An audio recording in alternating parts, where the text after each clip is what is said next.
ఓం శ్రీ గణేశాయ నమః. ఓం శ్రీ గురుభ్యో నమః. ఓం శ్రీ మహాగాయత్రీమాత్రే నమః. శ్రీ మహాగాయత్రీమాత యూట్యూబ్ ఛానల్కు శ్రోతలందరికీ సాదర స్వాగతం. ఆహ్వానించువారు కాశీవజ్ర సుబ్రహ్మణ్య శర్మ, నిడదవోలు. చిదంబరం పుట్టు పూర్వోత్తరాలు. శ్రీ మహావిష్ణువు శయనించేది ఆదిశేషువు పైన. ఒకనాడు శేషునకు విచిత్రంగా తన స్వామి తనకు బరువుగా అనిపిస్తాడు. ఇందుకు కారణమేమిటో తెలియక, ఇదేమి చిత్రం స్వామి అంటూ శ్రీహరిని అడుగుతాడు శేషుడు. అందుకు విష్ణువు నవ్వుతూ, శేష, నేను ఒకసారి అకస్మాత్తుగా మహాదేవుని చిద్విలాస తాండవాన్ని తిలకించాను. అది గుర్తుకొచ్చినప్పుడు మనసంతా పులకించిపోతుంది, మేను పరవశించిపోతుంది. ఇప్పుడు అదే జరిగింది. అందువల్ల నా శరీరం నీకు బరువు అనిపిస్తోంది అని బదులిచ్చాడు. అది విన్న ఆదిశేషుడు, పరంధామ, ఆ ఆనంద తాండవం ఎక్కడ జరిగింది, ఎప్పుడు, ఎందుకు జరిగిందో ఆ విశేషాలన్నీ తెలియజేయమని వినయంగా అడిగాడు. అందుకు మహావిష్ణువు చిరునవ్వుతో ఇలా చెప్పుకొచ్చాడు. చాలా కాలం కిందట మహాదేవుడు దారుకావనంలోని ఋషులకు బుద్ధి చెబుదామనుకున్నాడు. ఎందుకంటే ఈ వనంలో ఉండే తాపసేంద్రులంతా అమోఘమైన శక్తి సంపన్నులు. తమ మంత్రబలంతో దేవతల్ని ఆవాహనం చేసి నేలపైకి రప్పించగలరు.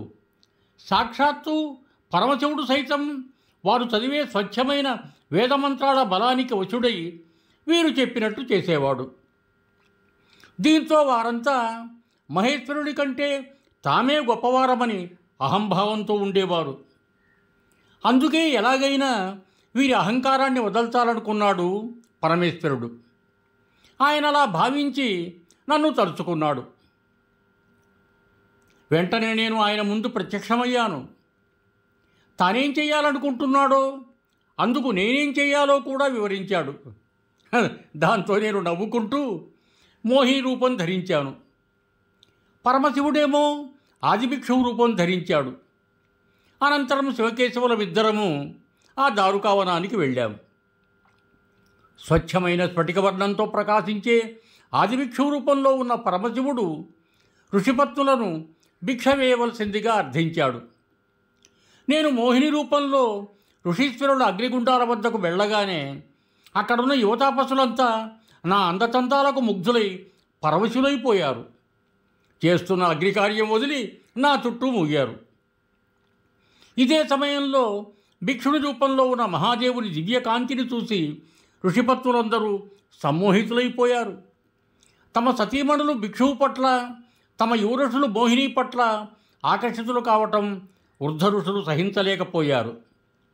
దాంతో వారు కోపంతో ఊగిపోతూ శత్రు వినాశనాన్ని కోరి వేదోక్త విధానంలో అభిచార హోమాన్ని ఆరంభించారు. హోమగుండం నుంచి ముందుగా భయంకరమైన ఒక పులి ఆవిర్భవించింది. ఆ పులిని భిక్షువుపైకి ఉసిగొల్పారు. దాంతో అది మరింత ఉగ్రరూపం దాల్చి భిక్షువుపైకి దూకింది. సర్వేశ్వరుడైన ఆ పరమేశ్వరుణ్ణి ఆ వ్యాఘ్రం ఏం చేయగలదు? వెంటనే ఈశ్వరుడు దాన్ని తన వాడిగోళ్లతో చీల్చి చర్మాన్ని నడుముకు చుట్టుకొని వ్యాఘ్రాంబరధారునిగా వినుతికెక్కాడు.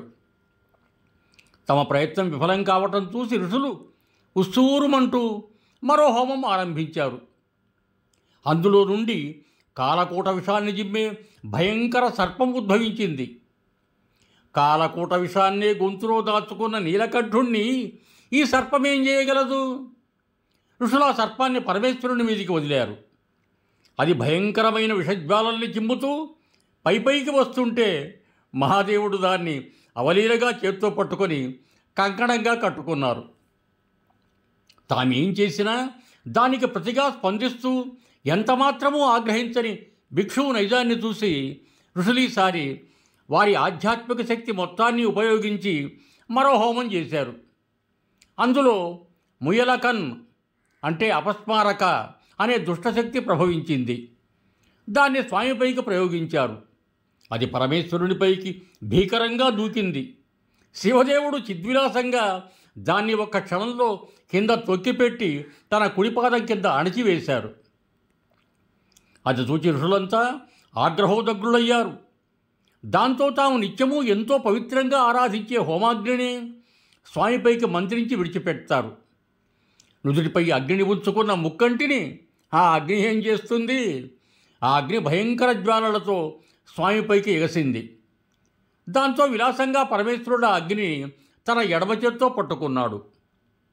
అయినా అహంకారాన్ని వీడని వారు తాము నేర్చిన వేదమంత్రాల్ని సకల వేదస్వరూపుడైన మహాదేవునిపైకి ప్రయోగించారు.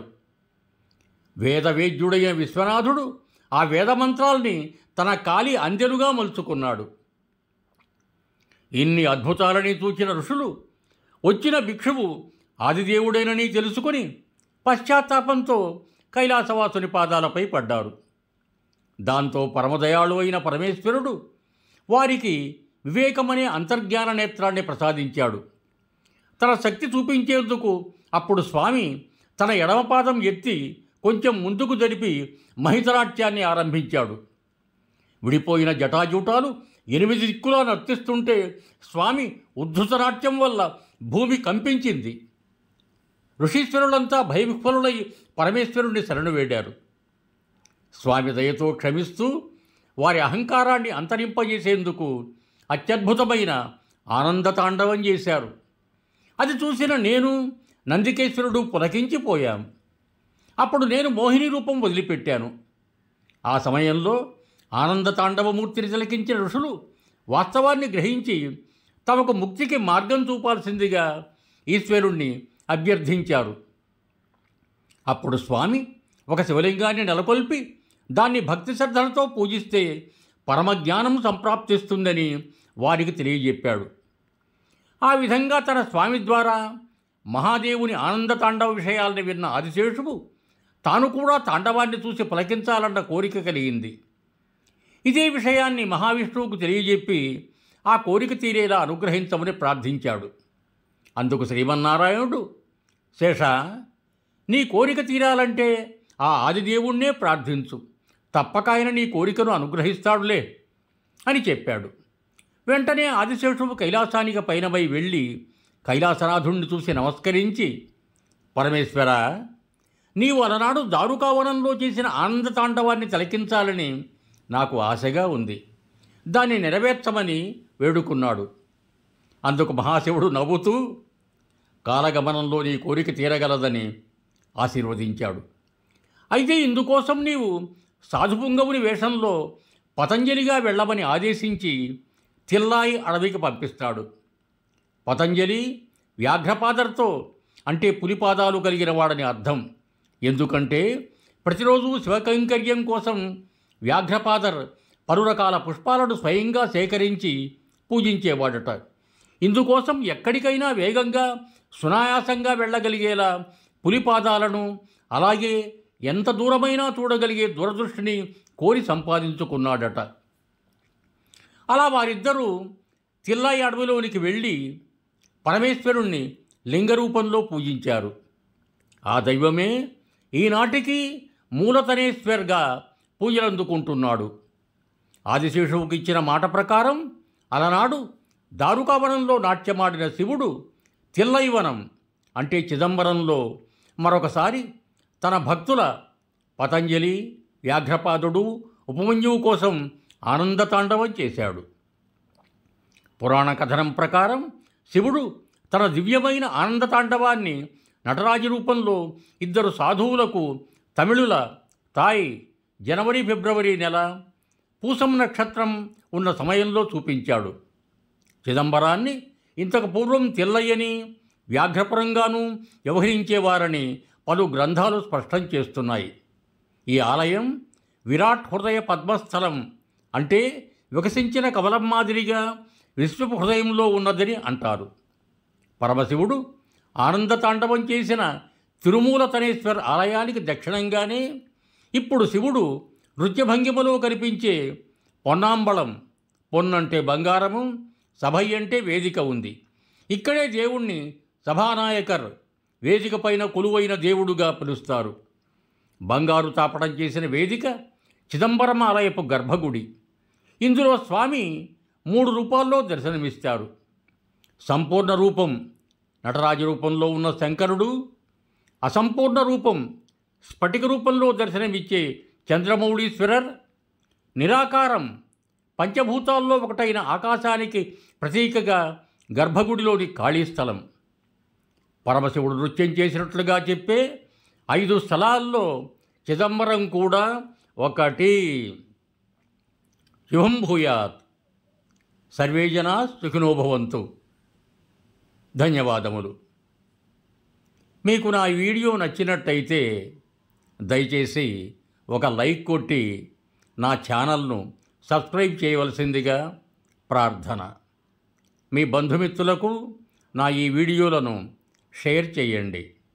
మరొక్కమారు ధన్యవాదములతో భవదీయుడు కాశీవజ్జల సుబ్రహ్మణ్య శర్మ, నిడదవోలు, తూర్పుగోదావరి జిల్లా.